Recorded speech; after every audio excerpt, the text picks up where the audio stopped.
Okay, well, thank you, Supervisor Horvath, and she actually did a nice job introducing our keynote speakers from UCLA. So with no further ado, I'd like to bring up Dr. Pincetl and her colleague, Julia Skorovin,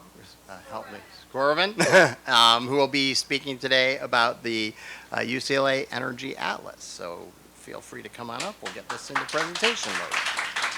Okay. Well, good morning, everyone. We are extremely pleased and honored to be here. The county and the city of Los Angeles are our place, the place that we really value and cherish and hope to do the best work for because we live here and are among you. I have to say that I've had the great privilege of being a county planning commissioner. Sheila Kuehl appointed me. I lasted a year because it was so much work and I was working full-time at the same time. But it gave me a really deep appreciation for the level of commitment and seriousness of our public representatives and also our public servants. And ISD in the past supported the beginning of the Energy Atlas as well. And so we are enormously grateful to be here today, and thank you. And I want to do a special call out to Rob Graham. Rob, as I will probably say again, was one of our initial GIS programmers for the Energy Atlas. And so we feel very, very welcome and deeply appreciated, but also want to say that it can't be done without all your work and your dedication to the people of the region. So thank you for your comments. They were very moving, and I really appreciate it. Okay, no, so here? Yeah. Okay. Oh, I have to say that this is, it's like a little emotional here. This is also the result of a big team of people at UCLA over time. This work has been in the making and continues to be in the making for over a decade. And people have really contributed an enormous amount of intelligence and creativity. I'm going to call out Spencer Matthews here, who is a very quiet but brilliant back-end person who really sets up all of the data that we receive, billions of records of consumption data at this point. So we really work all together. I am the figurehead. I don't do very much of the real work because I don't know how.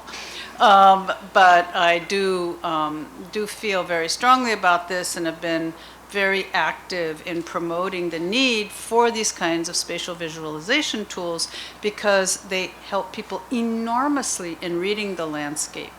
And when you are a public advocate, whether a local government or a nonprofit organization or making big decisions, you need to know what you're making decisions about. And part of this was really started because I was really tired of content-free policy.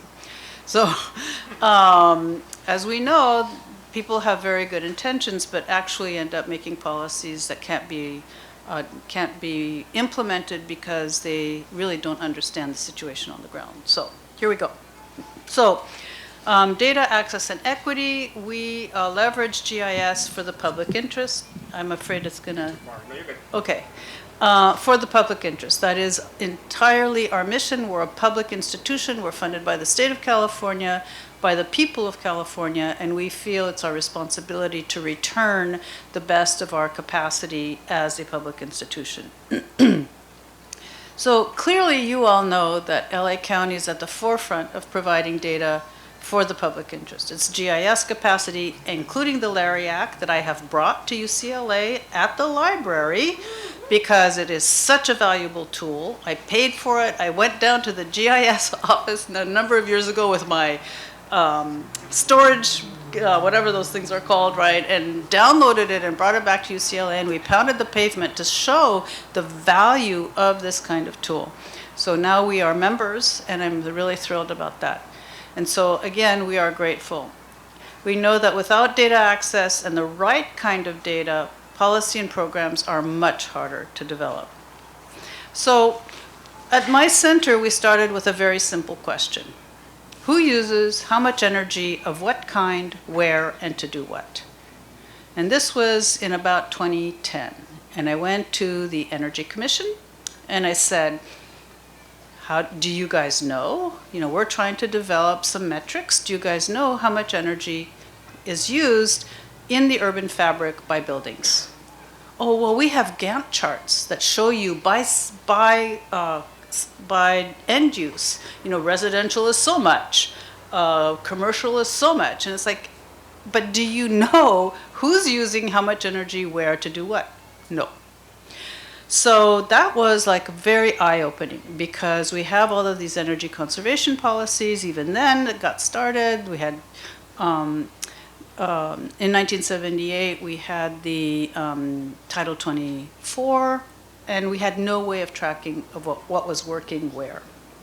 So, but the data alone is not enough. So what we did actually was we worked with county and city governments to participate in a proceeding at the Public Utilities Commission saying, if we don't have granular data, we know nothing. And so there was a big process of debate with the utilities fighting us tooth and nail, and we were able to finally get under non-disclosure agreements, which Julia is going to talk to us about, and data aggregation rules, GIS, parcel level consumption data, which has enabled us to do a lot of work. So as I said, GIS enables the ability to see the data, and initially with the talent of Rob Graham and a UCLA master's student, Jackie Murphy, and the generous provision of electric billing data first from LADWP, we built a proof of concept about the atlas. And that was part of the proceeding. We went up to San Francisco and we showed that unless you can see exactly what's going on within even a council district, you have really no idea about inequity, you have no idea about energy use excess, you have no idea about renter owner, you know nothing. So that really propelled us forward, and GIS tools have obviously progressed by leaps and bounds, as well as methods and technologies for data storage. And so what we present today is really work over the past decade. But what we have to keep in mind always is, as many of you know, data is never raw, it's cooked. Somebody gathers that data under certain assumptions, packages it under certain assumptions, and provides it under certain assumptions. And each one of those steps is important to keep in mind so that you know what kind of data you're dealing with. How the utility bills are built, the billing intervals, the different codes, all of this is really critical to understanding what you're getting in the end. And then with the data aggregation rules, as Julia will explain, it creates a whole nother level of abstraction that you have to really understand because there are different assumptions that give you different kinds of outcomes.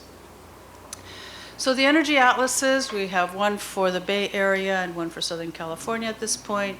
Are large databases of account level electricity and natural gas consumption, spatially linked to building characteristics and sociodemographic data. Spencer has done yeoman's work in reconciling the different kinds of building periods and codes and everything else among the utilities, which is the first thing to do, and it's really a lot of work. So there are tools for local government.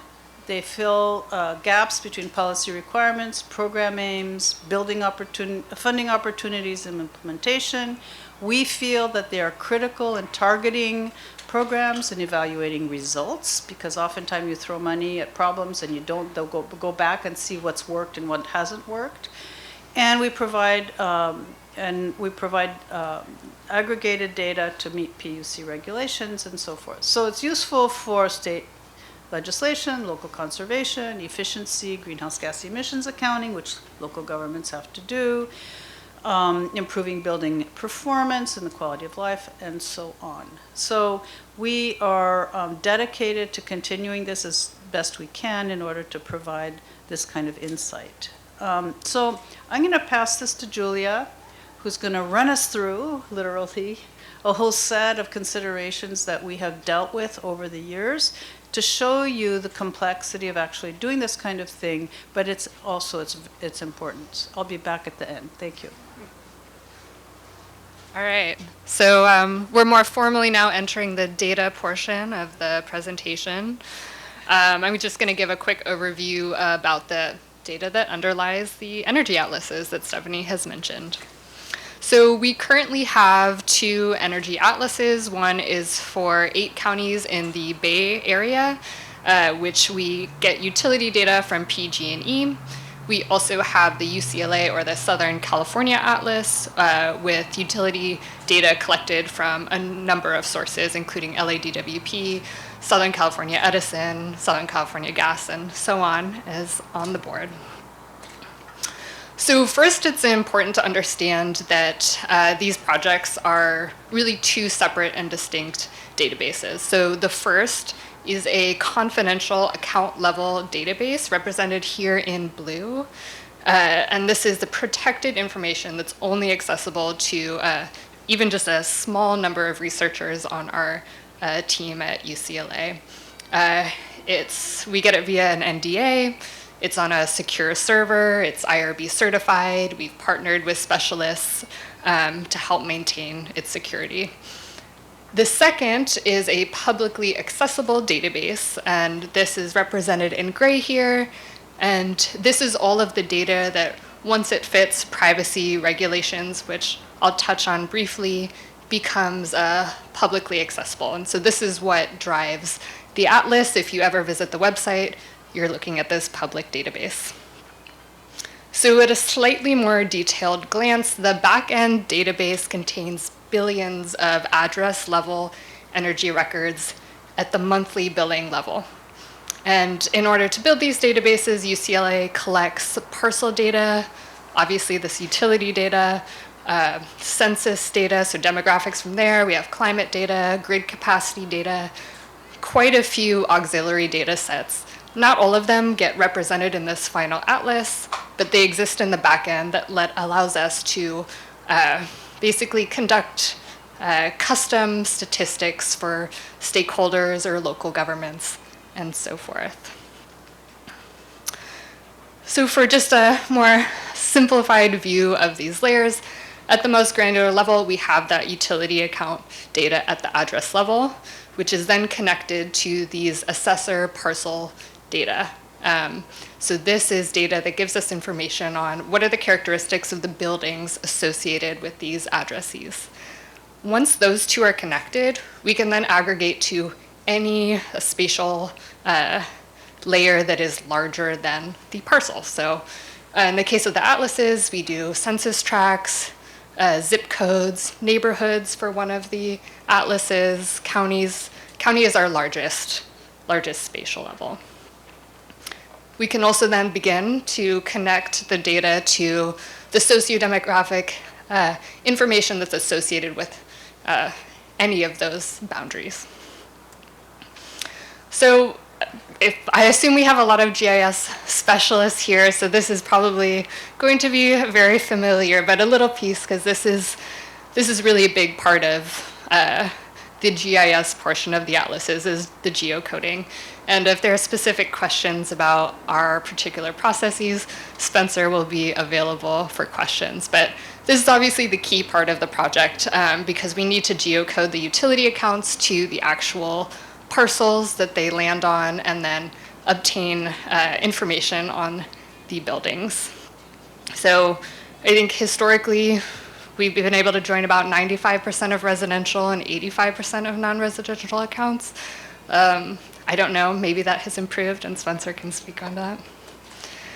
But yeah, as I've mentioned, this allows us to then get a lot more information about these other parts of the question that Stephanie brought up. So we now know who's using data from the utility accounts, where are they using it, and how that comes from this parcel level information and the auxiliary data sets.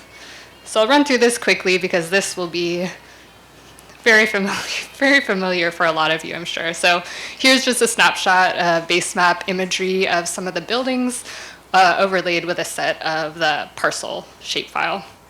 So each of these parcels have retained in them information on the square footage of the building that resides on the parcel, the year it was built, and use type information for that particular building. So this is the critical second part of our atlas.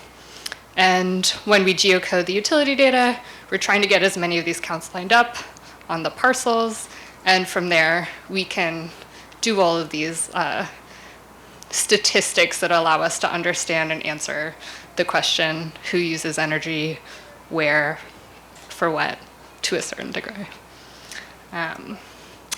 Okay, so what we end up with is an interactive web map, which is our publicly accessible version of the atlas. Here's just one slice of the Southern California atlas, and at the top here we have a sentence that represents a user-adjusted query for the atlas. In this case, we're showing the median electricity consumption of buildings characterized as single-family by neighborhoods. So we have quite a few different versions of the atlases publicly available. So this portion is, I'm just interested in looking at energy use for a certain type of geography, for a certain type of building. When you click on a geography within that, in this case, Elysian Park, we're looking at the neighborhoods, you get some summary information about that neighborhood as well as energy use throughout the years. So an exciting new update that we'll have soon, at least for the Bay Area Atlas and hopefully for the Southern California, is to deconstruct these yearly aggregations and provide monthly data so you can really see the seasonality of energy use. Okay, so as I think most of us know, at this point, a lot of the GIS stuff has become so much easier. We have a lot more tools to do this work, but actual access to the data and making it public is now, and always has been, one of the biggest challenges. So we have account level data of monthly energy consumption. How accessible can we actually make it? So the CPUC decision, more commonly referred to as the 1515 rule, determines the accessibility of the data. And if the rule is not satisfied, the data will be masked, which means it's publicly inaccessible. So it stays within the confidential database, and we cannot make it available to users. Depending on whether we're looking at residential or non-residential consumption, the rule is slightly different. I'm going to walk through that quickly now. So starting with non-residential, the data will be masked or publicly inaccessible if the set of energy customers we're looking at are fewer than 15, or if any single customer's consumption is greater than 15% of the total consumption of that entire group. So this, at different geographic levels, as I'll walk through a little later, can end up limiting a lot of access. For residential, it's a little bit easier. The data will only be masked if you have fewer than 100 total customers. So, as a simple example drawn up by our CCSC research director, Eric Fournier. Yeah, that's right. Imagine each dot represents a single customer, and its size corresponds to the relative volume of its consumption. There are a large number of small customers distributed in loose clusters throughout the area, with one very high-consuming customer located near the center. At the broadest geographic scale of our atlases, we have the boundary of the county, which contains these customers. At the county level, the aggregation of a large number of customers counteracts the presence of the single high-volume customer, and thus the 1515 rule is satisfied. We can share all of this consumption data with you. What if we would like now to also disclose the consumption for a city whose boundaries nest within that of the county? Well, in this case, consumption data for the city would have to be masked because a single large customer violates the 15% consumption fraction portion of the 1515 rule. In addition to that, if a countywide total was also being reported simultaneously, we would have to subtract the consumption of the city to prevent an N-1 de-anonymization or a back calculating for that city. All right, now what about if we also want to report consumption for a single zip code that was nested within the city? I think it's pretty maybe clear. In this case, consumption for the zip code area would be masked. But interestingly, we allow for the remainder of the consumption within the city to be unmasked. So now we're gaining back more information about the city. And this also improves the accuracy of the county-wide totals.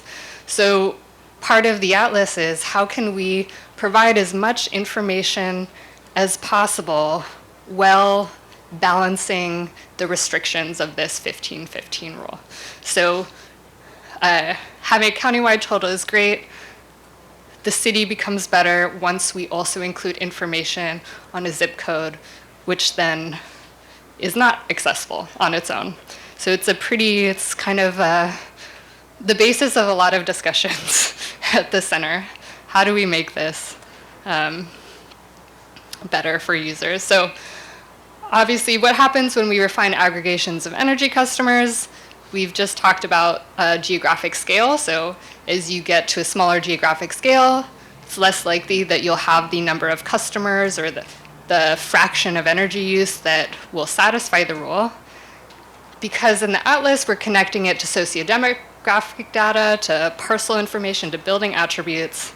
As soon as we add and combine those characteristics as well, the potential for masking becomes a lot greater. So in the atlas, we're looking at not just geographies, but then the building use type. And then we're also can be combining what's the size range for these buildings, what if I'm only interested in a particular vintage, and a particular set of demographics. So each time we add in an extra piece of detail, for us it's exciting because here we can give users more access to the granular level data, and at the same time, as soon as we start doing that, we end up losing our ability in a lot of ways to provide that information to you. So it's really a balancing act and continued conversation in our team. But despite the limitations imposed by the 15-15 rule, we are able to both publicly provide fairly detailed actual energy consumption data for the public. Obviously, tools like NREL's ResStock and Comstock are rising in popularity, and they're really exciting. What's really exciting about the atlas is we have all of the actual consumption, but it's how much can we actually show you. But it's kind of the two products. So we have the confidential database, which has every account level energy consumption piece of data. So one of the things we are able to do is work with stakeholders, research on our own, where we can query that entire database to get information. And as long as once we're reporting it, it still satisfies the rules and privacy, that will be okay. The public data set is a little more restrained, but I'm going to hand it back to Stephanie, who'll talk just briefly about how we have been able to use the atlas for some research. Thank you, Julia. You can see the brilliance of the people that I get to work with. So we are just parenthetically, we've been tasked by the Public Utilities Commission to facilitate a data working group about data access. And so we're hoping that through that process, the data aggregation rules will reflect the contemporary understanding of the minimum amount of aggregation that is necessary to protect customer privacy, because clearly these are a bit archaic. So just heads up, if you're interested in this kind of thing, let us know and we will put you on that service list so you can participate. So clearly what we do have is this enormous amount of data at the back end that we can query statistically to ask questions without revealing customer privacy. So we can see that, again, the county parcel assessor database is extremely important to be able to do any analytics. So shout out to the county assessor. If the county assessor's office is here, you guys do an awesome and really important, difficult job. So income, land use, building age, home ownership really show you a lot. And so what we have been able to show is that despite Title 24 energy efficiency requirements for new buildings since 1978, those requirements have been superseded by the actual increase in housing size, right? So low-income neighborhoods with smaller houses that are leaky still use much less energy per capita than the newer homes in more wealthy neighborhoods because they have such big houses. So these are the kinds of things that are really important to understand in terms of trying to achieve greater equity in the built environment, not only for thermal comfort, but also in terms of different kinds of programs to help people afford their bills and or improve their housing stock. This is just more detail about this paper, but really the sheer housing size that's grown over time is very, very important to note. And I think that one of the areas that we have not been willing to talk about much is energy use excess. There is a point at which large houses and energy use excess places a burden on everybody else. And we need to be more willing to talk about how big houses are allowed to be by code, but that's my opinion. So here we show that we did a big exercise using the data that we have to assess different rules for aggregation. And a rule of 50, for example, would significantly reduce both the percentage of total consumption massed and the percentage of geographies massed. Yesterday in our staff meeting, we learned that in one state, there's a rule of 4. So one of the things that we will introduce in this data working group is different levels of aggregation for the consideration of the Public Utilities Commission in order to continue to protect customer privacy, but then also allow this kind of analysis to be much more precise. So I want to give a shout out to former Supervisor Sheila Kuehl, who said that data is power, but interpreting it and representing it for the public's understanding rests on the shoulders of people like you all and the university researchers that are committed to working with all of you for the public interest. Thank you very much.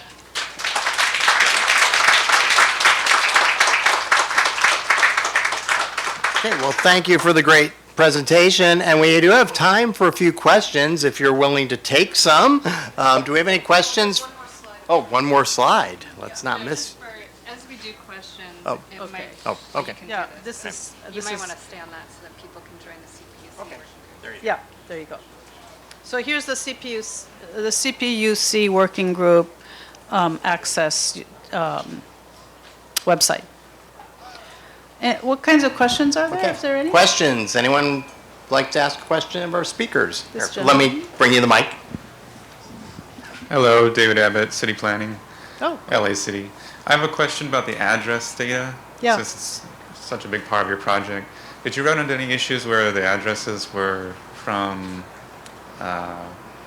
the actual site versus like a PO box or a landlord? yes. And Spencer is going to take that question. Here you go, Spencer. Yeah. Well, unfortunately, we are limited by the data we get from the utilities, and so we definitely do some passes at cleaning that data. A lot of those addresses, and as Julia mentioned, especially in the non-residential sector, there's little indicator codes that are meant for the eyes of the utility analysts, but don't really reflect addresses. So, we kind of have to take it as we see it.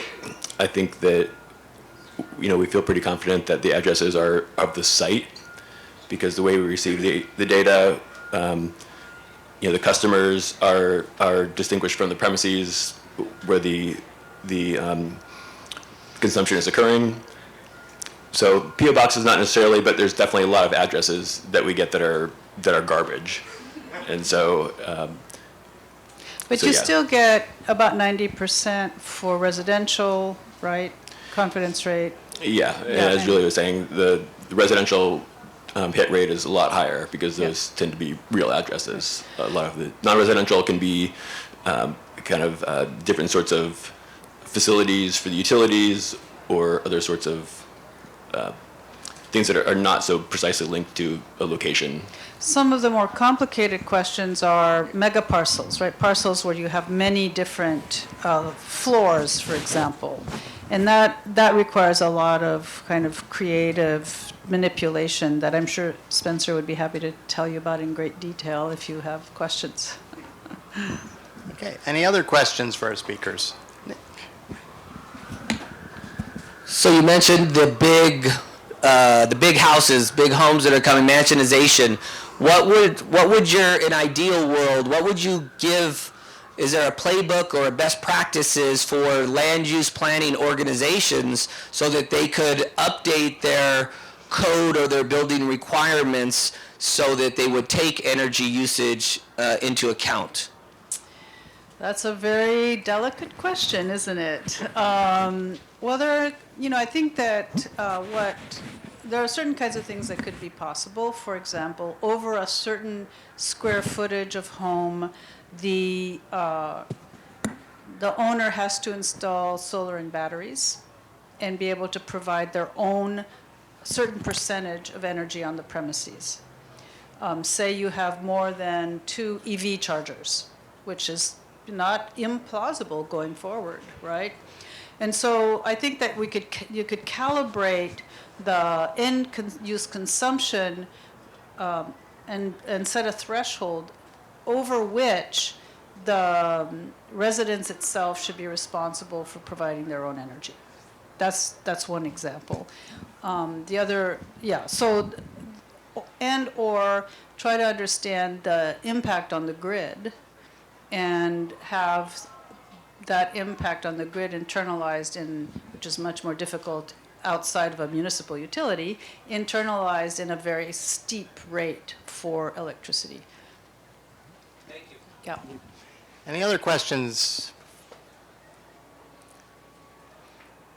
We can hang around for a little Okay, while. so I know, you'll probably be around after. Yeah. So if not, I want to get our little photo op and give you Oh. your certificate. Oh, a certificate, wow. So if you want to step over here, so we're not behind the podium, because our photographer is going to get pictures. So, the little posed. Thank you. Thank you so much. Thank you.